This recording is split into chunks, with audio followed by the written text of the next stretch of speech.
They were on their way to the New World when a rendezvous with an iceberg crushed all of their dreams and hopes. There was panic and tears and heartbreaking goodbyes, like that of Jack and Rose. Or was there? Let's see how well you know the real story of Titanic.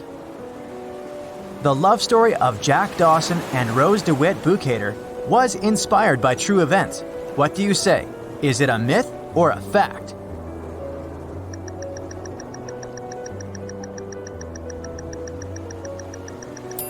The most emotional Titanic love story was actually all made up by the screenwriter and director of the famous movie, James Cameron. Some passengers featured in the movie were real though, and by a mere coincidence, there was a J. Dawson on board. His name was Joseph, not Jack, and he worked as a coal trimmer. The most expensive object lost with the Titanic was a painting by Pablo Picasso. What's your take on this one?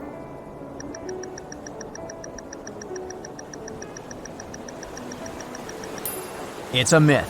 Another one given to us by the famous movie. The most valuable item that went down with the Titanic was probably a Mary Joseph Blondell painting, created in 1814. Some other valuable items were a violin that belonged to Wallace Hartley, the musician who insisted that they had to play till the very last moment. There was also a 1912 Renault Type CB Coupe de Ville that would now cost millions of dollars, a handwritten manuscript by Joseph Conrad, first edition essays by Francis Bacon, 5 Steinway grand pianos, and, of course, some fine china plates and cups and first-class passengers' jewelry. The Titanic was the largest and the most luxurious passenger ship of its time. Does it sound real to you?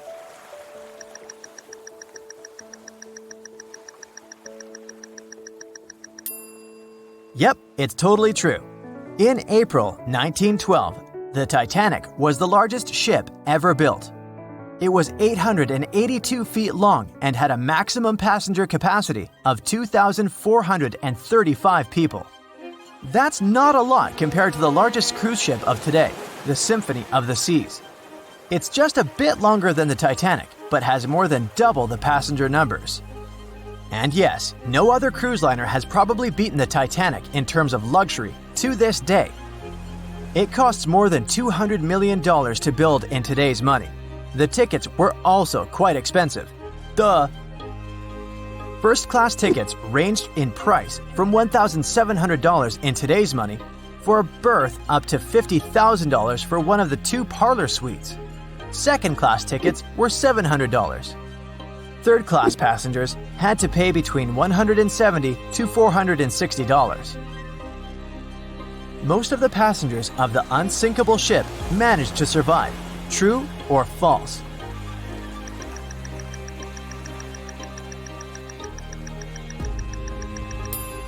Sadly, it's false. Only 37% of all the passengers actually survived the meeting with the Titanic. Around 61% of the first-class passengers, 42% of the second-class passengers, and 24% of the third-class passengers made it out alive. The Titanic was passing through the Bermuda Triangle when things went wrong, and that's probably why it sunk. What do you say, myth or reality?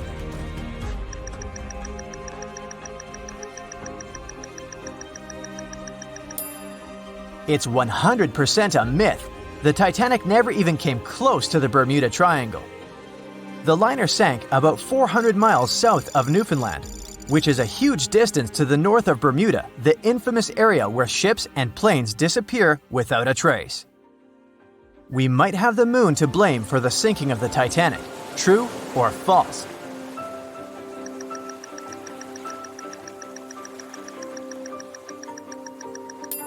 This one is true. The moon heavily affects the tides on Earth. The closer the moon is to the Earth, the stronger the tides are because of the increasing gravity of our satellite. Back in 1912, the moon was so close it made several glaciers in Greenland break apart. Massive chunks of ice that broke off from the glaciers started floating south. The supermoon event came just 6 minutes after a spring tide, the alignment of the moon, the sun, and the Earth that makes their combined gravity reach its peak twice a month. And the day before, our planet had come the closest to the sun that year, which made the gravity even stronger. This mixture of events created perfect conditions for one of the most powerful tides in history. Icebergs breaking off from Greenland's glaciers drift off to the coastal waters of Labrador and Newfoundland, where they often run aground. To move on, they need to either melt and become lighter or catch a high tide that would carry them further. The 1912's tide was as high as it gets. So they shifted many shipping routes south because of the huge amount of icebergs. But not the Titanic, of course, as they believed it was unsinkable. It took 4 hours and 40 minutes for the Titanic to sink. What do you say?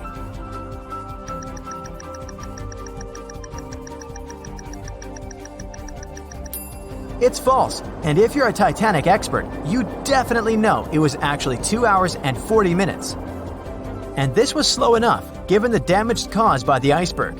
It didn't sink faster, thanks to the ship's construction. There were 16 watertight compartments in the lower part of the ship. They worked as a lifeline.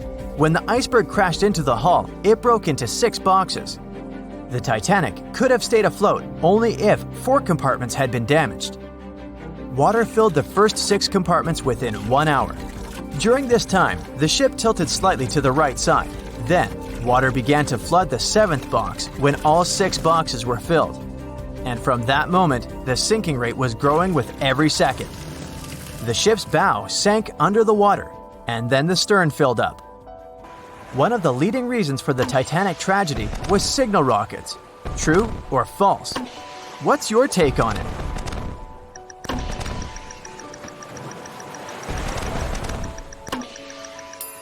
This one is true. When any ship sinks, the crew members must release red flares. It's a signal to all nearby ships that someone is in trouble. But for an unknown reason, someone put white lights in the Titanic's rocket box. When the ship crashed into an iceberg, the crew members released white flares. Another ship, SS Californian, was nearby at the time. Its captain knew the Titanic was going through a dangerous iceberg area. The crew of this ship didn't see the Titanic in the dark, but they noticed white rockets. Radio communication between the vessels didn't work. The SS Californian operator turned off the receiver. The Californian captain felt that something was wrong, so he sent a Morse lamp signal to the Titanic. But it was too late. The ship was already underwater, so no one could respond. Another ship, Samson, was sailing alongside the Titanic. It drifted with lights off since it was catching seals, and that's not legal. When the captain saw the Titanic's white rockets, he thought it was the Coast Guard. So Samson sailed away as fast as they could. They realized they had abandoned the drowning passengers once they made it to Iceland and learned the horrible news. In 1996, one expedition managed to raise the Titanic from the ocean floor. Do you believe it?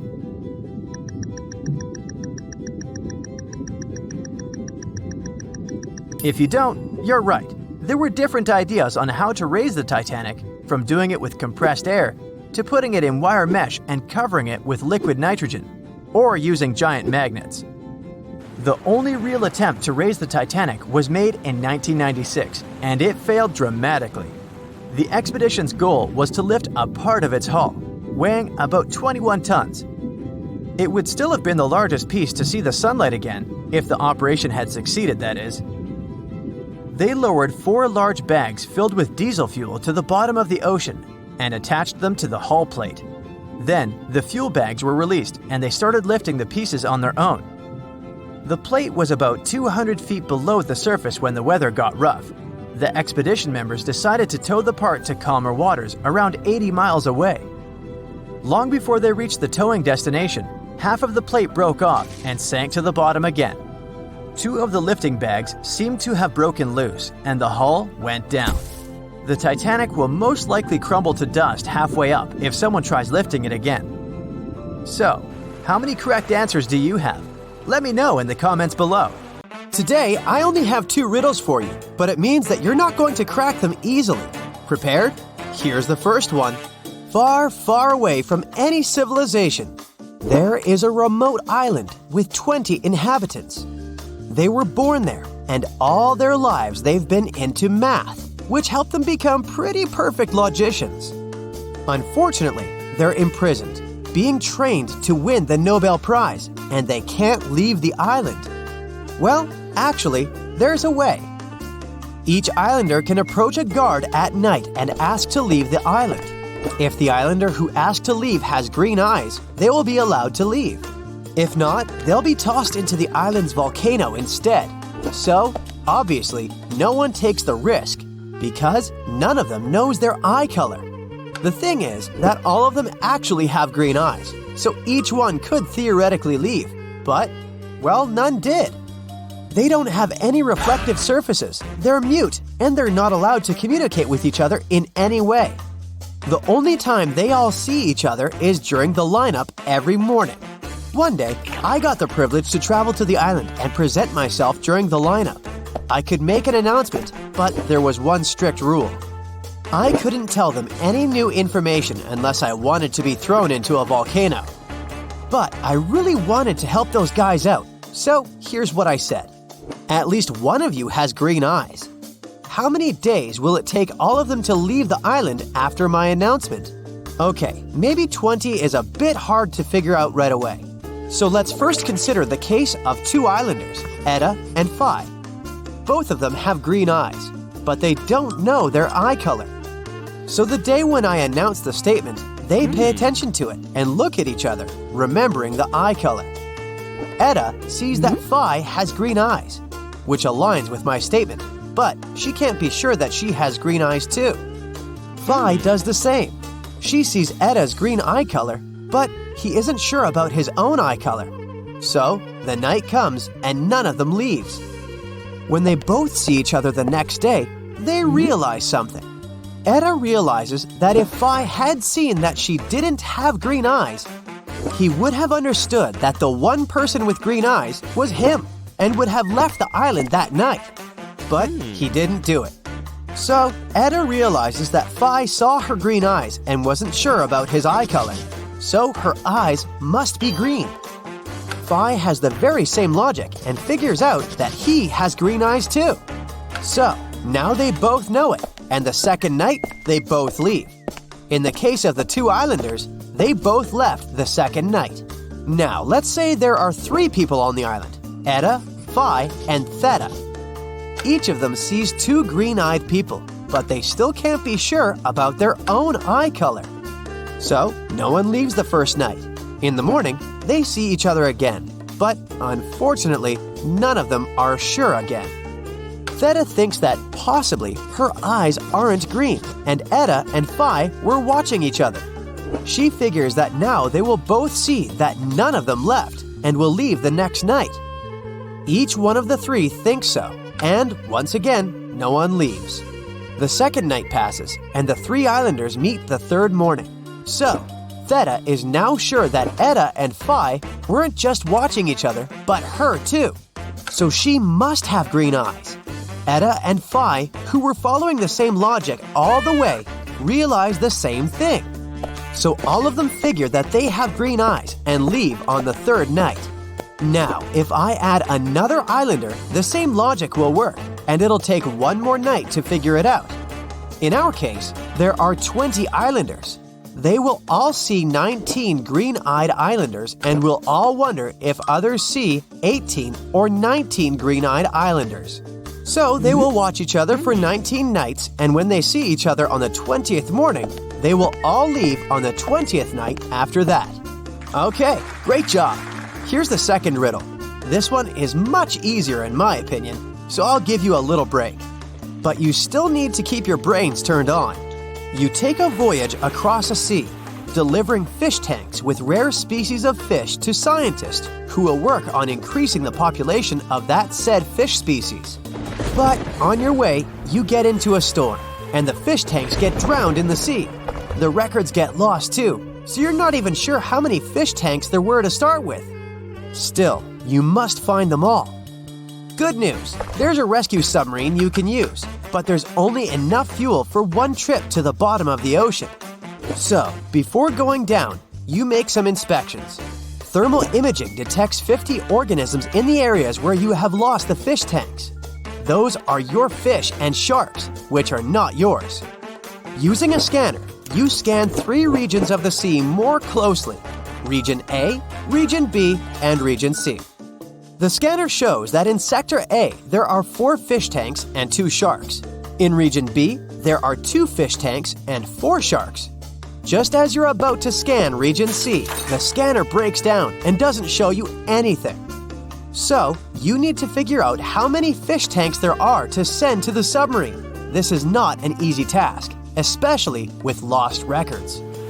You don't know exactly how many fish tanks were on board, but you remember that there were no more than 13 of them. You also don't know how many fish there are in each fish tank, but you know that it's the same amount in each one of them. There's also information that in every sector there's a different amount of sharks, and not more than 7 in each one of them. Knowing all this, can you figure out how many fish tanks drowned in Sector C? The best way to solve this kind of problem is by using a table. So, we know that there are 13 fish tanks at most. 6 of them were located in Sectors A and B, so there are between 6 to 13 fish tanks in total. Can't be more, can't be less, since we already have 6. Now, let's move on to the sharks. In each sector, there are no more than 7 sharks. Also, there's never the same amount of sharks in 2 regions. Since regions A and B have 2 and 4 sharks, the possible number of sharks in region C is 1, 3, 5, 6, and 7. Let's put these numbers in the rows. In a column next to it, we put 6 in each row. That's the number of sharks in regions A and B. Now we know that there were 50 creatures located in the waters. So for each possible amount of sharks, we can calculate the remaining amount of fish. 43 in case of 6 sharks plus 1 in region C. 41 in case of 6 sharks plus 3 in region C. 39 in case there are 5 sharks in region C. 38 if there are 6 sharks there, and 37 fish in total if there are 7 sharks in the last region. Okay, now we have to remember that the number of fish is the same in every tank. So, the total amount of fish must be divisible by one of the possible values for the total amount of fish tanks. 43, 41, and 37 are prime numbers that aren't divisible at all. In case of 38, we'd need 19 tanks, 2 fish in each, but we know that the maximum number of fish tanks is 13. So the only possible scenario is 39 fish in 13 tanks, meaning 3 fish in each tank. So, in Region C, 7 more fish tanks got lost on the bottom of the sea. I hope you can find them all now. Daniel and Cherry have been talking on the phone for a while. Today, they decided to go for a coffee. This is the first time they're going to meet in person. And they haven't seen any pictures of each other. Cherry texts Daniel, "I will wear a pair of pink hair clips." When Daniel arrives at the coffee shop, he sees 3 ladies, and surprisingly, all of them are wearing pink hair clips. Can you help Daniel find his date?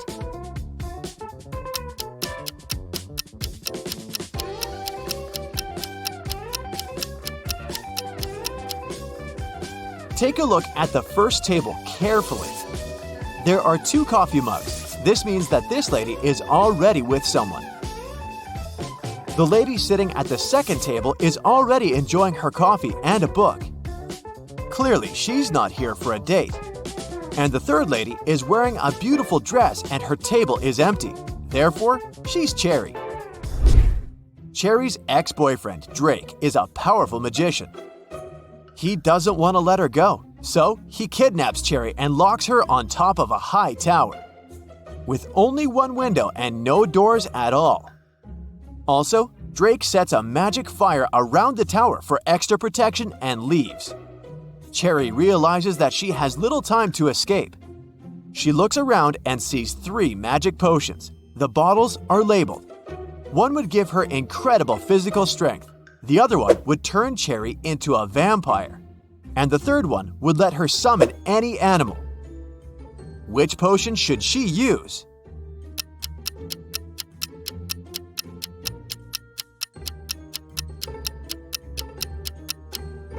Even if Cherry destroys the tower, she can do nothing with the magic fire. And no animal can help her escape. But if she becomes a vampire, she'll be able to turn into a bat and fly away. Cherry escapes and finds herself in an enchanted forest. Can you find 4 magical creatures here?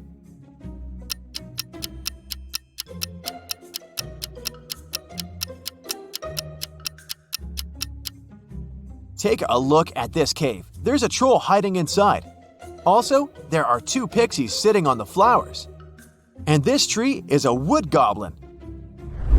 Cherry goes ahead and finds a road sign. There are 3 routes leading to the nearest village. An immortal fire-breathing dragon is guarding the first path. The second route lies through the lands of a witch. She hates men and turns every guy who dares to enter her land into a stone statue. And the third path is a habitat for leopards. Can you help Cherry choose the best route?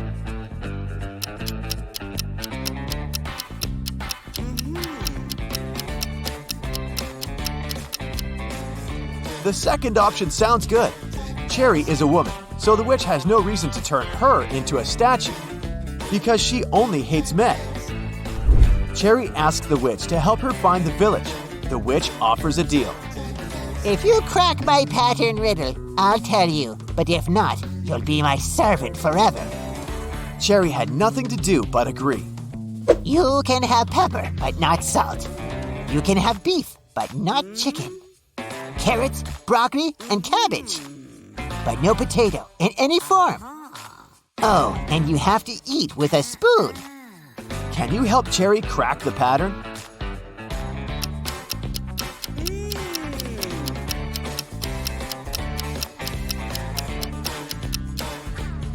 She's only allowed items containing 2 of the same letters in a row. The witch helps Cherry find a road. 3 drivers stop and offer a ride to the village. Can you help Cherry choose the safest option?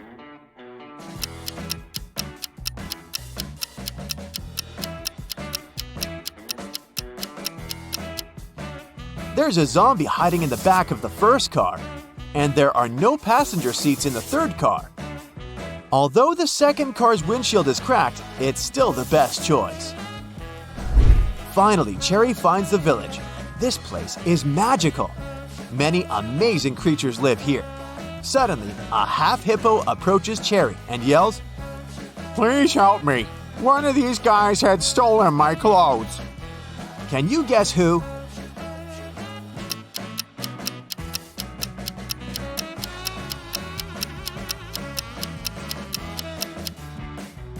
Take a look at the dog's badge. It says hippo.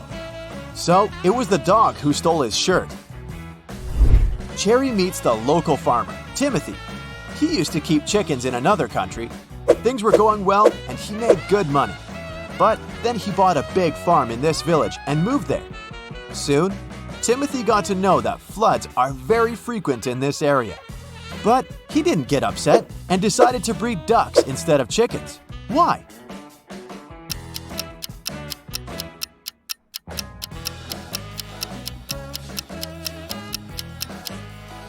Ducks can swim, so floods aren't so dangerous for them. Timothy invites Cherry over for dinner at home. But unfortunately, Cherry's ex-boyfriend Drake had already found them. He captures Timothy and Cherry at the farmer's house. Suddenly, the phone rings. Drake allows Timothy to take the phone, but he can't reveal the situation. Otherwise, Drake will use his magic wand to turn them into snakes. So Timothy replies, Hey, Mom, how can I help you? I'm home and about to go to bed. If it's not an emergency, can I call you later? I'm really sleepy.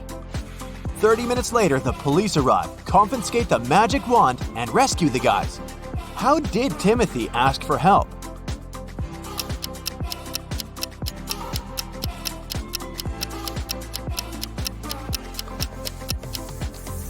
He held the mute button saying everything except the words, help, home, emergency, and call. The detective gives Drake a chance to get freedom. He can pass through one of these 3 doors. Jungles full of dangerous animals are hiding behind the first door. Behind the second door, there's a tank with ice water that is impossible to stand in for even a minute. And there's a giant fire-breathing dino behind the third door. Which door is more or less safe?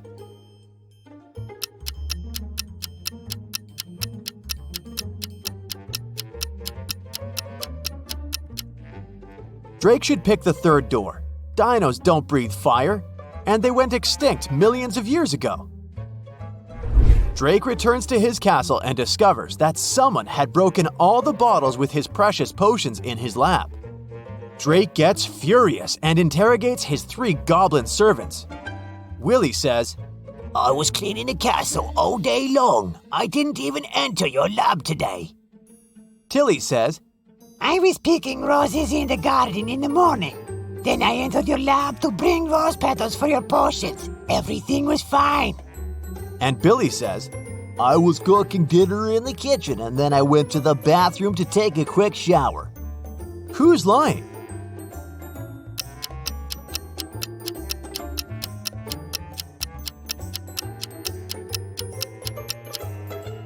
Tilly, he didn't pick the roses. They're still in the garden. Meanwhile, Timothy drives Cherry home. They stop to buy something on the way. Can you guess what exactly by just looking at this image?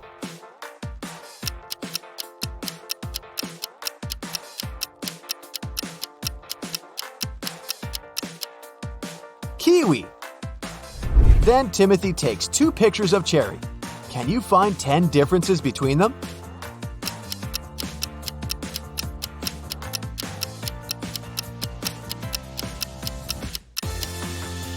Here they are. Someone robbed Cherry's house when she was on a picnic on the 4th of July. The detective finds 4 suspects and questions them about what they were doing that day. Bobby, the fireman, says, I was on duty the day before. I was very tired, so I went sleeping all day long. Nick is a student. He says, I was celebrating Independence Day with my family. Rick, the manager, says, It was a holiday and I was playing games with my roommates. Then we watched TV all night. And Kyle, the postman, says, I was at the post office all day. All my colleagues saw me. The detective identifies the robber immediately. What about you?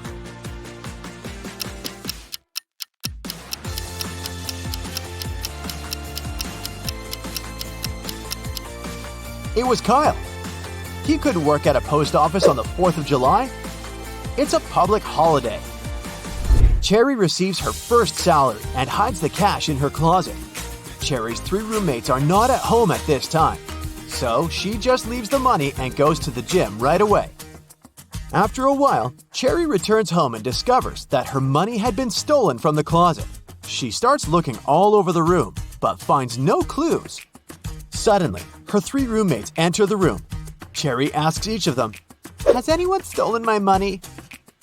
Bella replies, I was in college all day. I just got home from lunch and I didn't enter this room.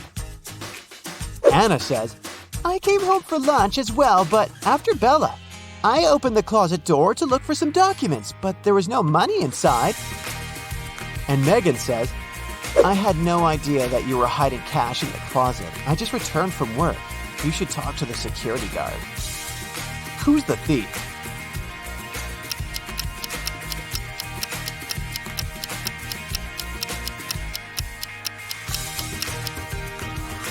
Bella must have concluded that if Cherry is searching this room, money should have been stolen only from here, so she doesn't sound suspicious. But Anna said that she had searched the closet and found no money. Meanwhile, Cherry didn't mention the closet in the first place. Therefore, Anna is the thief. I've prepared an animal test for you. I'll show you a picture, and your task is to say which animal it is. Sounds easy? Let's see. Don't forget to keep score, and in the end, we'll show you how well you did. We'll start with something easy, and then it'll get harder. The first one, this animal. Who is it? What do you think?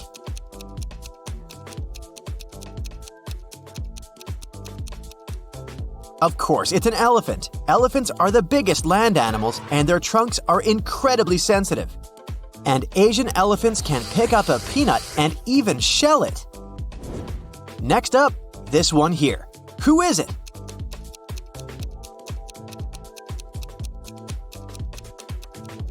This one is for sure a turtle. Did you know that it's not DNA that determines the gender of newborn turtles?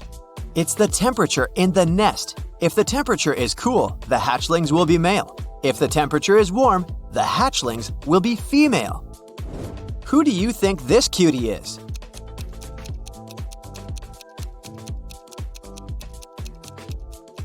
It's a penguin. Humans give flowers to their loved ones to show affection and appreciation.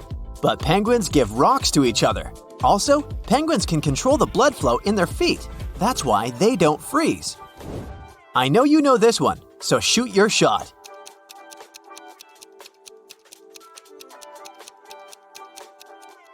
Of course, it's a squirrel. These guys take their food seriously. They can find it beneath a whole foot of snow. Also, they can fake bury a nut to dupe potential thieves. Still, they lose about 25% of their buried food to other squirrels. What about this animal? Do you recognize it?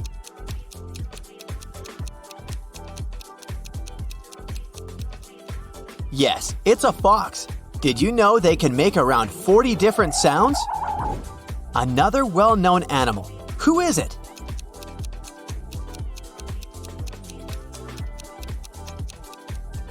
It's a giraffe. Their coat patterns are unique. There are no two giraffes with the same pattern. Also, they only drink once a few days, even when the water is nearby. What is this animal?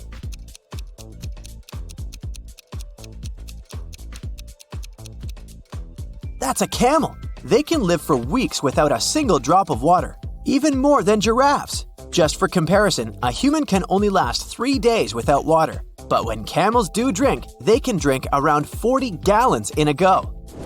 You must know this one well. Who is it?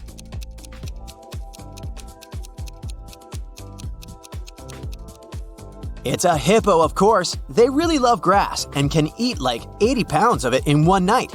And yes, they sleep during the day and get active at night. This one, what is it?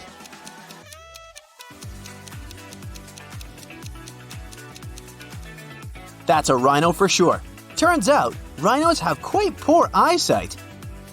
If you stay 100 feet away from them and don't move, they won't see you. But they do have a strong sense of smell, so this helps. Also, they love mud. They roll in it to get a protective layer that protects them from insects and keeps them cool. Who do you think this one is?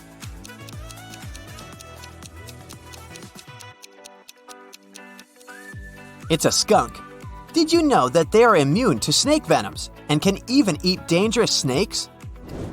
What about this cute animal? Do you recognize it?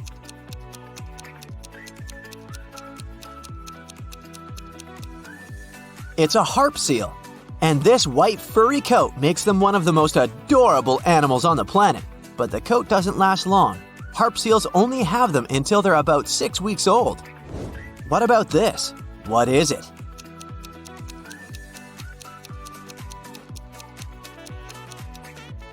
It's a scorpion. These guys are actually older than the dinosaurs. Also, they can live a year without food, and they glow in the dark. What about this big guy? Do you know who he is?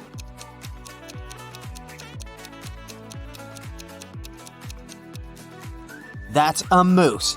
Did you know that they only live in places where there is snow in winter? Tell me what animal this one is.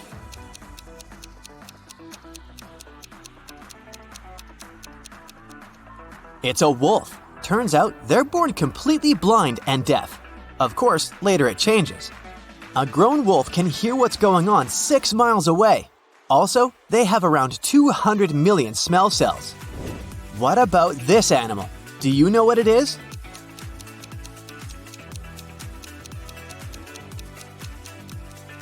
Orangutan. They're very intelligent, and they even use tools like sticks and even self-made gloves out of leaves when dealing with thorny branches. I know you know this one well, so just hit it.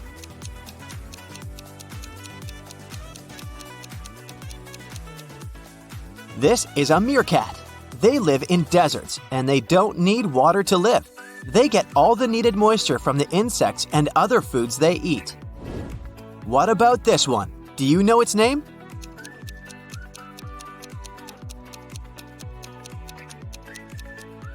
Tasmanian devil. Their bite is so hard that they can crush bones. They also like to scream loudly, and they do that to scare off other animals. And a fun fact, they store their fat in the tails. Next up, this one. Who is it?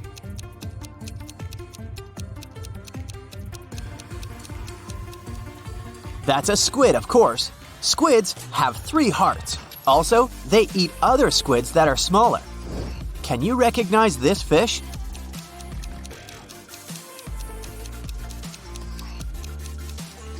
It's an electric eel. Their shock is so powerful that it can knock off a horse. Also, they have poor eyesight, so they have to release a weak electric signal to navigate. What do you think this cute animal is?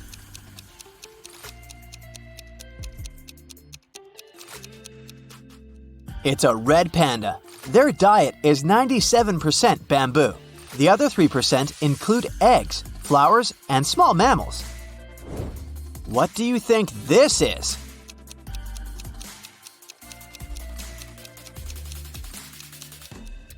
It's a warthog.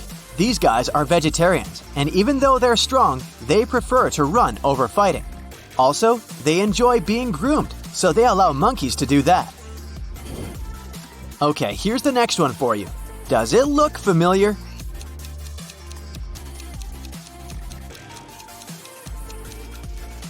It's a porcupine. Their name actually means thorn pig. They're actually shy creatures and good swimmers. As for their quills, it's actually a myth that they can shoot them at predators. However, they're easily detached, so if you ever touch them, the quills are likely to stick to your hand. Who is this?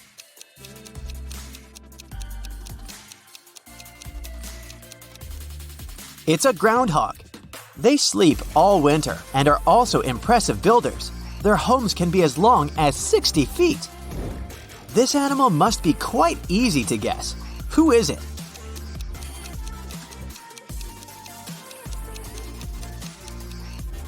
Of course, it's a platypus.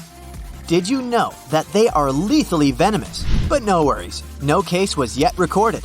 Okay, what about this guy?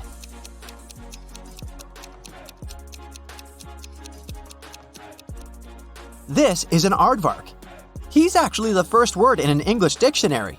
They live on the African continent and they don't walk fully on their feet, just on their toes. Next up, this one with crazy eyes. What's your call?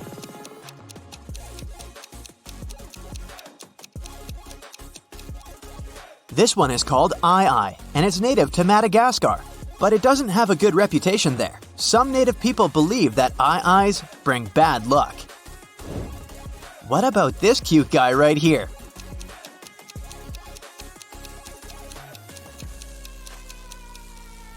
That's a prairie dog. Don't let their cute looks trick you. They're quite fierce. Also, they are very intelligent and have advanced vocabulary. Not only can they warn their buddies that a human is approaching, what about this bird?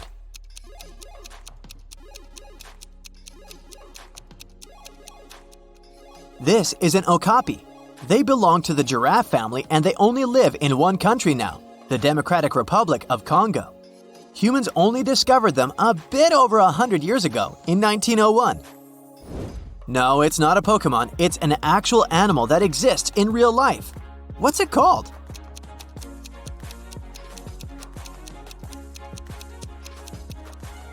That's a nudibranch. It's a sea slug living in shallow waters all over the oceans. Another easy one for you. Who is it?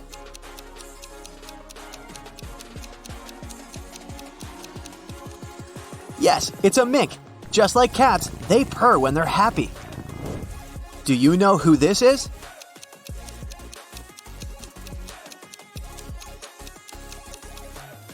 That's a margay. No one knows for sure how many of them there are globally. What's this cute animal?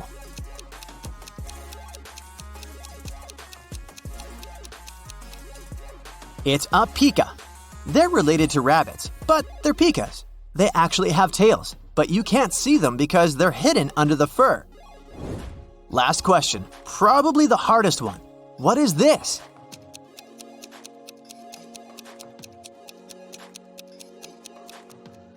It's called a tardigrade. It's a microscopic animal that's been on Earth for 600 million years and have survived through the Earth's all big 5 extinction events and will likely survive any apocalypse. So, how many did you get right? Let me know in the comments.